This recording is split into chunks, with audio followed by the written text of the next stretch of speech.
de distribución. Ese fue un primer elemento. Y eso deja uno. ¿Cuál es el primer cambio importante en la estructura de la ley? Que los contratos no iban al distribuidor, sino que se mantienen en la CDE. Y luego los políticos que no querían la reforma dijeron, yo quiero la CDE adentro. ¿Cuál es el papel de la CDE ahora? Coordinador. Pero ya tenemos, si debimos haber tomado la decisión, si íbamos a tener CDE, porque íbamos a tener EGI y la generación y la transmisión. Ahora tenemos 3 empresas. ¿Por qué creamos las 3 distribuidoras? Por un problema de evitar el monosonio, de que no hubiera un comprador único y ese tipo de cosas. La distribución es un negocio pequeño, era un negocio pequeño y todavía sigue siendo un negocio pequeño. Creamos 3. Viene y revertimos el proceso y se quedan las 3. Pero la distribuidora, antes la distribución la manejaba una persona, ahora se quedan las 3 y se queda la estructura. Y así uno ve cómo se va creando en el proceso estructura. El caso más emblemático es uno que se llama la UER. La UER era un proyecto que había en CDE que comienza en 66, 67 y se quedó siempre una oficinita con 10, 12 personas trabajando en ella. Creo que llegó a 20 una vez que había. Bueno, la UER creció y se convirtió en una cuasi empresa. 800 empleados, un consejo, etcétera. Entonces hemos creado una estructura que es una estructura muy compleja. Tenemos ahora 3 empresas de distribución, tenemos ahora una empresa de transmisión, una generación hidroeléctrica, tenemos la CDE y tenemos la UER. Pero todo eso era la vieja CDE, ¿no? Pero tenemos algo más, tenemos 7 consejos, tenemos una gran cantidad de administradores y tenemos algo más. La CDE era una empresa supernumeraria, decíamos ante la reforma. Ahora, sin la generación que está en el sector privado, el sistema llegó a tener 13.000 empleados, casi 2 veces, más de 2 veces lo que tenía la vieja CDE. Entonces, ahí hay un problema institucional que se ha complicado y que uno a veces no puede entender lo que está ocurriendo en ese campo. De hecho, si Cochón dice que esa ley no se puede cumplir, yo digo, oye Cochón, pero tú eras de la gente que estaba en eso. Es decir, mucha gente ha dicho la ley no se puede cumplir. Si la ley no se puede cumplir, no tenemos preocupación por la reforma. Es decir, la gente responsable de aplicar la reforma comienza diciendo que la reforma no es viable. Y ahí nos encontramos con este círculo vicioso. Pero yo sigo creyendo que para un funcionario alegar que la ley no se puede cumplir, que es una visión pesimista del país. Es decir, okay. Finalmente, y con esto ya voy a terminar, tenemos el tema de la transferencia. Y este es el tema que a mí más me interesa en el sector eléctrico, porque después de todo dijimos que íbamos a hacer reformas para sacar el Estado de ahí y para que esos recursos no fueran al sector eléctrico, sino que fueran educación y salud. Y como mi corazoncito está en educación y no en el sector eléctrico, aquí me duele mucho.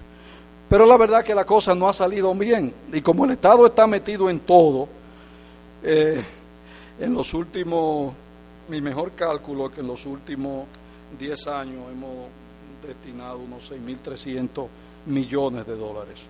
Una suma que en este país le da miedo a cualquiera. Pero eso no es todo, hay algunos recursos adicionales. Los excedentes de ET y de GEGI se meten en el paquete. Las inversiones que hacen las empresas las paga el Ministerio de Hacienda, no se ve como transferencia directa. Hay a veces compromisos del sector que Hacienda lo asume. Ustedes recuerdan cuando compraron Unión Fenosa, cuando le pagaron a Unión Fenosa, Hacienda asumió los bonos. Palomino, Pinalito, ahora La Placeta, lo financia el Ministerio de Hacienda. O sea que estamos hablando de sumas realmente descomunales. Y esta suma encuentran hay dos problemas que hay que clarificar. Primero, la contabilidad del sector no es muy clara. Por ejemplo, no es muy claro cuál de esta suma es préstamo, es aporte de capital o es donación. Eso es un tema que yo no sé si ya lo clarificaron. Hay un segundo tema que tiene que ver con qué es lo que consume el sector público y qué es subsidio. Eso, Marcelo Jorge decía que él trataban de engañarlo una vez, que fue donde el presidente le dijo, no, usted no me da subsidio, usted lo que está pagando la energía que consumen las empresas públicas y los organismos públicos. Hay un problema que tiene que ver con subsidios que da el Estado, pero que no se reconocen como tal. El congelamiento de la tarifa es un subsidio que es del Estado, no una responsabilidad de la distribuidora. Hay áreas donde no está muy claro, nunca quedó muy claro, ni cuando el PRA ni ahora, qué parte corresponde a subsidio y qué parte corresponde a pérdidas reales. Pero hay también unos elementos que no se puede pasar por alto. Las inversiones de las empresas las paga el Estado. Y hay sobre todo un tema que, bien, eso Saúl decía hoy, páguenme mi peaje que yo me encargo del resto. Entonces, pero hay sobre todo un hecho que es sumamente complicado, y es que en el sector eléctrico las empresas no son empresas, ¿no? Las empresas son empresas para contratar y centros de costo para a la hora de enviar su factura al Ministerio de Hacienda. Es decir, una situación sumamente complicada porque nadie es juzgado por sus estados. De hecho, es un sistema donde se juzga por los apagones. Entonces, y ahí hay un primer problema de contabilidad, pero hay un segundo problema de desempeño. Y esto es un tema que nadie le gusta que lo mencionen, pero es un tema muy importante. El sector eléctrico es un sector muy cómodo, señores. Esta vaina es una chulería.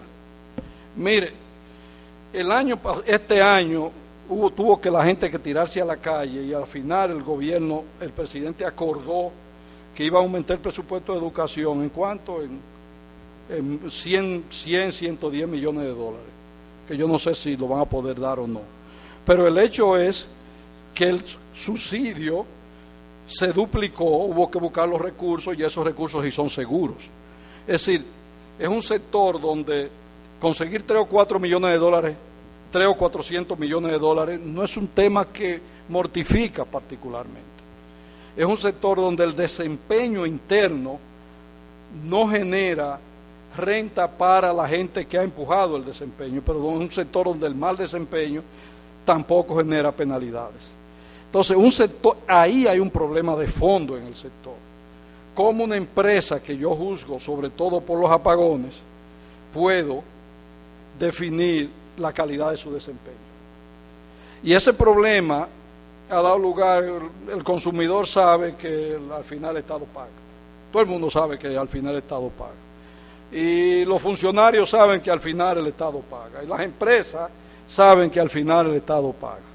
Entonces todo el mundo sabe que al final paga el Estado.